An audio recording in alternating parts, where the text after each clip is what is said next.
So, 5 tips to pass the board exam while self-reviewing. Una, make a plan. So, bakit ba talaga dapat kailangan maggawa tayo ng plano? Kasi nga, di ba, a man without a plan, parang wala kang patutunguhan. So, dapat talaga nagplano ka. Before pa nag-file ka ng exam sa PRC, dapat alam mo na talaga mga plano mo kung saan ka magta-take ng exam, kailan, at anong gagawin mo while magta-take ka ng exam.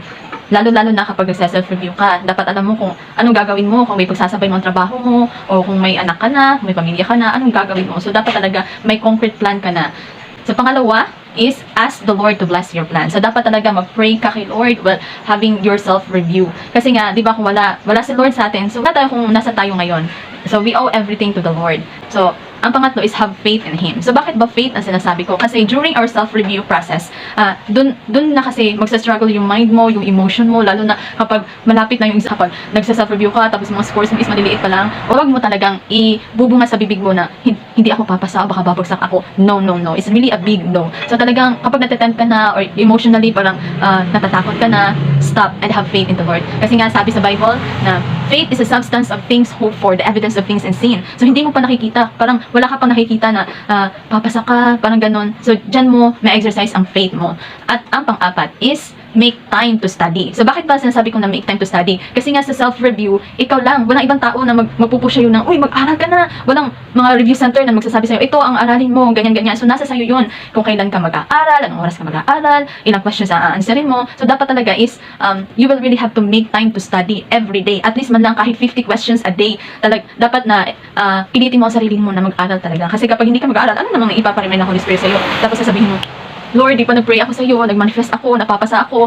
Oo nga, nag-pray ka, pero hindi ka naman nag-aral. So, kung makakasagot ng Holy Spirit sa iyo, oo nga, nag-pray ka sa akin, pero nag-aral ka ba? Ano na may paparemind ko sa iyo, di ba wala? It's just like, you're withdrawing a money to a bank na wala ka nang i-deposit, so di ba nakahiya yun? So, dapat talaga is, you will really have to make time to study. Kung may anak ka na, just like sa time ko, kakapanganak ko pa lang sa anak ko, mga 2 months pa ata yun siya, nagsa-self-review na ako, na talagang mahirap, it's really a struggle, nananakit yung ulo ko, tapos, stress and physically, yung body mo, kasi nag-breastfeed din ako nung time na yun kasi nga kakapanganak ko pa lang. So, gumigising ako na madaling araw para na makapag-study kasi hindi maingay ang paligid, pati ang baby ko is tulog pa kaya nakakapag-aral ako. At kung sa umaga naman, kung tulog ang baby ko, doon din sinisingit ko ang pag-aaral ko. Kaya nga sa self-review, dapat you really have to make time to study. O kung nagtatrabaho ka man, dapat kapag pag-uwi mo o kahit pagod ka na, you really have to make an extra effort to study. Hindi porket nagse-self-review ka, kuya-kuya ka na lang. So dapat nga is mag-double time or triple time ka ng pag-study kasi nga nagse-self-review ka pa lang. At ang panghuli at pinaka-importante din is to connect with people. Bakit sinasabi kong to connect with people? Kasi sa time ko na nagsa-self-review ako,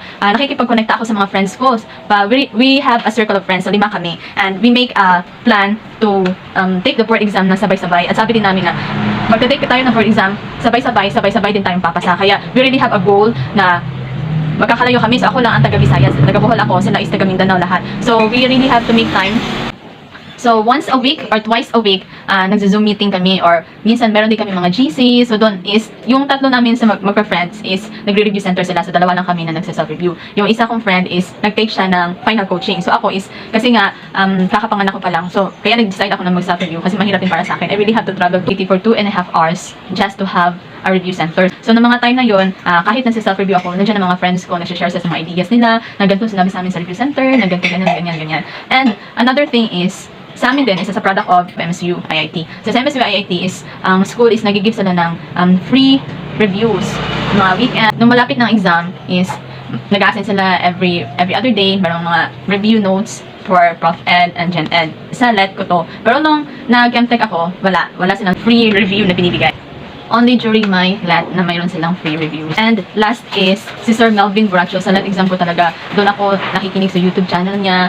So, napaka-importante talaga to connect with people, sa friends mo, sa mga teachers mo dati, or sa mga online reviews, marami dyan. So, dapat makikonnect ka sa kanila. At may isa pa pala, bago ka mag-take na exam, dapat talaga mag-provide ka din ng kahit isang libro.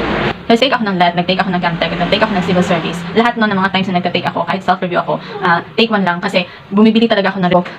Yung LAT at saka Civil Service ko, nakabili ako ng libro sa National Bookstore. At saka yung pang Chemtech ko naman is hindi available sa National Bookstore, kaya bumili ako online. Bakit ba napaka-importante para sa atin, nagsa-self-review, na mag-provide tayo ng libro? Kasi kung may libro tayo, meron tayong magiging basihan kung saan tayo magsa-start ng review at kung anong mga topic or scope ang may involve sa ating pag-take na exam. So at least meron tayong guide kung anong lalabas at kung ano ang gagawin natin natin kung magta-take tayo ng exam na yun. So, para sa akin, it's really a big help. Kasi kung magre-rely lang tayo sa mga PDF at saka sa mga friends natin, how about kung sa mga times na wala yung mga friends natin, anong gagawin mo sa mga spare times mo? So, dapat, ikaw lang mag-isa, nagsa-self-review ka. So, dapat you really have to make time to open your book and study.